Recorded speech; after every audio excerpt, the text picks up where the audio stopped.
Welcome back to Joe Stunner Boxing. I hope you're having a good weekend. I wanted to talk a bit about, I suppose you'd call it journalism versus broadcasting versus YouTubers. The sort of modern platforms that people have to talk about boxing, promote it, and so on, and the difference between them. Now, Colin Hart recently passed away, and last week, wasn't it? And since then, I've been thinking a lot about this because Colin Hart was, if he wasn't the last of the old guard, the ones that strongly predate the internet by decades, not just years, then I can't think of many that are left. Possibly a few of the American ones, Steve Farhood. We got Jeff Powell over here as well. But there's no doubt that before the internet, boxing journalism, boxing broadcasting, it was a very, very different beast. And if you wanted to be a boxing journalist, you really had to, write for one of the papers. Well, I don't mean boxing papers. That was kind of like the holy grail, getting to write for Boxing News or The Ring in Britain, or, But there used to be like boxing columns, like Jeff Powell had one, Colin Hart had one with The Sun, and a few others, Hugh McIlvenney. You could, if you were a journalist, perhaps, once you got successful, you could write boxing books like Hugh McIlvenney, Harry Mullen. These were all old. Graham Houston's another one. He's not as young as he used to be. But it was very much a sort of almost in some respects like a closed shop. It was sort of very much a difficult thing to get into, like any other type of journalism, to make a good living out of it, especially if it was a specialised thing like writing for boxing or even football, and very difficult to get into. And then along comes the internet, and of course, if you're like me, excuse me, if you're like me and you're a bit older and you thought, wow, this is incredible. Now we can all have a say. Now we can all just say what we want. We can do write our own stuff. We can write our own whatever the hell it is. We can say what we want. We've got no restrictions. And to start with, the internet, especially YouTube, was like the Wild West. We were all sort of just doing our thing, really. And YouTube, before it was sold to Google, was the Wild West, wasn't it?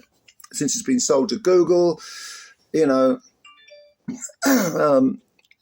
now that we're in 2025, like a lot of other internet outlets, it's almost like a cartel system. You've got Meta, and you've got a few giant corporations, multi-billion dollar corporations that more or less control everything. And it's not like the old days of 20 plus years ago when you were just doing whatever you wanted to do and having a voice and having an outlet.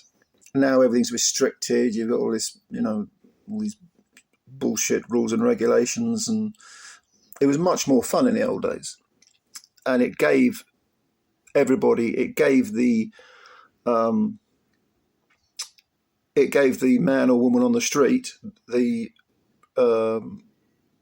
sort of non-academic voice or the non-corporate voice. It gave them a voice.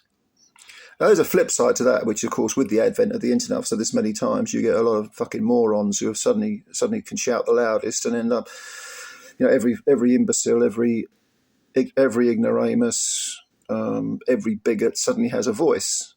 And so as a result of that, you've got a situation where, so-and-so's ignorance is somehow as valid as the next person's wisdom, or someone's inexperience is somehow as valid, their opinions are therefore as valid as someone with experience.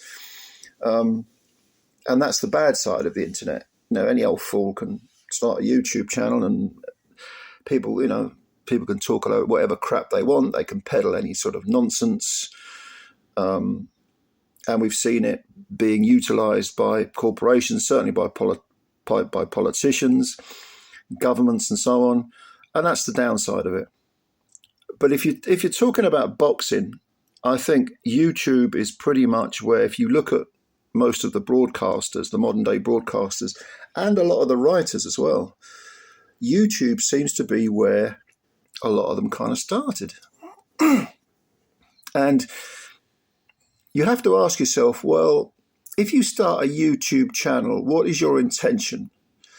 Now, I've said this before. I started this channel because I think it's 2022, I was ill, I was home from work, I was in a lot of physical pain, and I thought I've got to have something to take my mind off the physical pain, because otherwise it's going to affect me mentally. It was starting to affect me mentally. It was starting to really get me down. So I thought I need to occupy my mind.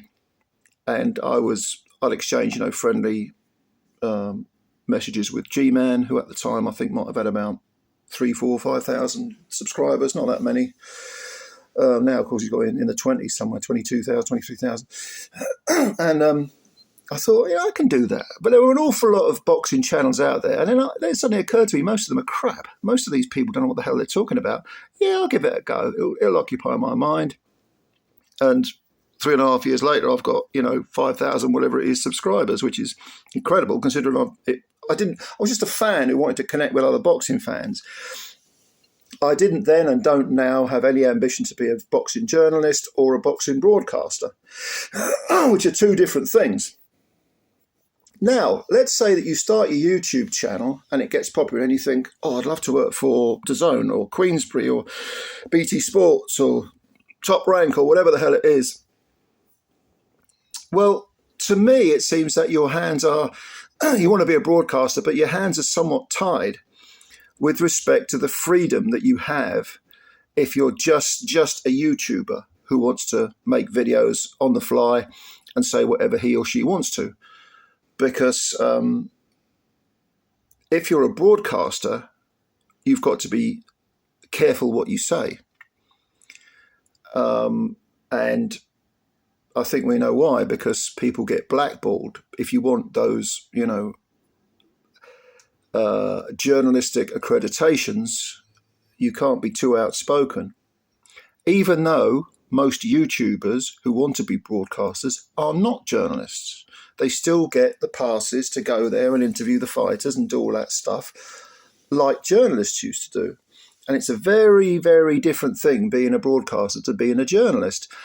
The journalists of old, of 30, 40 years ago, were occasionally brought in as the quote-unquote experts on ITV, BBC, whatever it was. I'm 40 years ago, of course, predates Sky TV, it predates satellite television. So they would be brought in to say, what do you think? Who do you think's going to win? Maybe they'd sit with the commentator and make comments. They were considered to be specialists. Nowadays, anyone can be a so-called expert. The words almost become redundant. So if you want to be a broadcaster, let's say, for example, you want to work for DAZN, you're probably best not asking awkward questions or talking about awkward subjects in your videos, your YouTube videos, about Turkey al Sheikh or about Queensberry or about Matchroom or, casting aspersions here and there. And, maybe not casting aspersions, but giving an opinion that does not toe, to use the political phrase, the party line. Now, if you want to be a journalist, that's a different thing. And some YouTubers have become journalists. Rob Tebbett, for example, who's very, very good. I always enjoyed him when he was on YouTube. I probably still is. I think he's got his own YouTube channel now, hasn't he? But he writes occasionally for Boxing News now, which is a trade paper. Because he's articulate, because he can write. There's a wealth of difference between sticking a camera in someone's face at, mouth height and being able to actually write. I mean, I see so many YouTube channels and even their headlines are poorly spelt or there's grammatical errors. And, so these people ain't going to be able to write for magazines or write books or whatever, unless someone proofreads a whole damn lot. Maybe they could ghostwrite a book or two. So being a journalist, you got to have skill. Not only do you have to have knowledge, you've got to have writing ability. And when I say writing ability, I don't just mean punctuating correctly and everything, knowing a few big words. I mean, you've got to draw in the reader, because it takes a long while to read a book compared to watching an interview that's 10, 15 minutes long. Reading a book, you're talking a few hours, aren't you? Possibly, might take you a week to read a book, you know what I mean? Maybe longer. So being a journalist, you've really got to have a bit of everything. But again, in order to become a serious journalist, you've got to be prepared to say the things that other people don't want to say. You can't go around favouring certain fighters. Not if you're a serious journalist. You can't go around buddying up to people, because the job of a journalist is not to make friends. The job of a journalist is to uncover truth, is to give the reading public an accurate assessment of whatever the issue is that you're writing about. It is not to make buddies. This is why I, from the word go, virtually from when I started this channel, I take the piss out of Gareth A. Davies. And he's not the only one, don't get me wrong. But I mean, he was so obviously biased towards Tyson Fury, and he was so desperate to be in the spotlight, the image that he tried to cultivate. And yet there he was writing for the bloody Telegraph. Now, I'm not saying Gareth A. Davies doesn't know anything about boxing, by the way. I've never said that. I've always made fun of his demeanour and his personality, because there's a lot to make fun of. But if you actually hear him talking about boxing, he does know a bit about it. He's not like someone like, say, Simon Jordan, who, it seems to me that Simon Jordan, when I hear him speak, either he is completely disingenuous about certain things, or he just has no idea what he's looking at. With Gareth, it's always a case of, he probably does know what he's looking at, but he's so desperate to be one of the cool kids that you can't take him seriously as a journalist. Someone like Hugh McIlvanney, Graham Houston, Jeff Powell, maybe, Colin Hart, possibly, a few others, they weren't for sale. They were like, they got banned. Even Steve Bunt, who has been known to be very, very friendly with certain promoters, very friendly. Even Mickey Duff banned him for a long time, back in the day, 40 years ago, because he wrote stuff in his column, whichever it was, whichever paper it was. He wrote stuff about Mickey Duff, and Duff said, "I'm banning you." So Bunce had to, surreptitiously attend shows virtually in disguise, and was frequently kicked out. This is when he was a young journalist. So if you're a journalist, you don't make friends. That's not the idea of it. You can be friendly, of course you can. You be respectful, but you can say, "Look, I'm going to be seeing it as I say it." And that doesn't get you centre stage. That doesn't get you, views, doesn't get you likes and all that crap that people are after nowadays. So the dangers of being a broadcaster or a journalist, very few people are both. Very few people are both. Like Steve Farhood in America, I think, he was a very, very good journalist. I used to read him a lot in The Ring and KO and those magazines back in the 1980s, those American magazines. A very, very good writer. And he was, I think he worked for ESPN, was it? Or was it Showtime? Or it might have even been HBO Showtime, one of the big ones. But he's a proper journalist. So again, they bring him in because he's an expert. And he does know a lot about it. And there were others, of course, who were very, very knowledgeable but could really write. And some of the books, if you read Hugh McIlvanney, for example, his writing style was such, he would draw you in with his writing. So you felt like you were there. You'd want to go and watch the fights he was talking about. They took on a certain mystique, There's a very good book, Joyce Carol Oates. She wrote a book, I think it was just called On Boxing.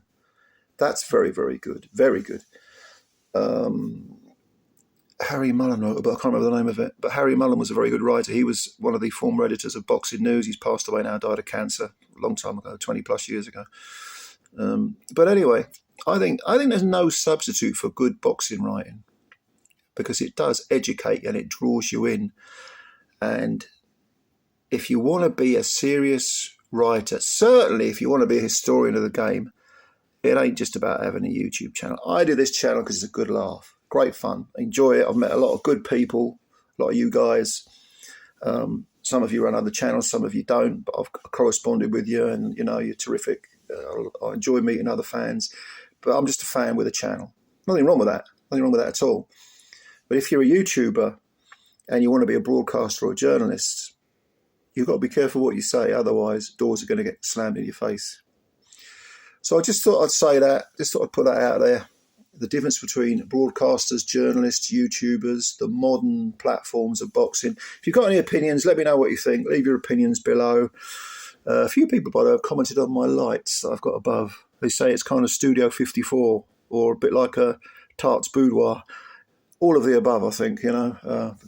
It's not that exciting. I just got these. It's got this little gadget that fires lights onto the ceiling. I thought it was really cool, but yeah, beats forking out for hallucinogenics, I suppose. Anyway, comments below. Thank you for your time. Please, like the video if you liked it. Hit the like button and subscribe to the channel if you're new. Ladies and gentlemen, looking forward to hearing what you've got to say. Bye for now.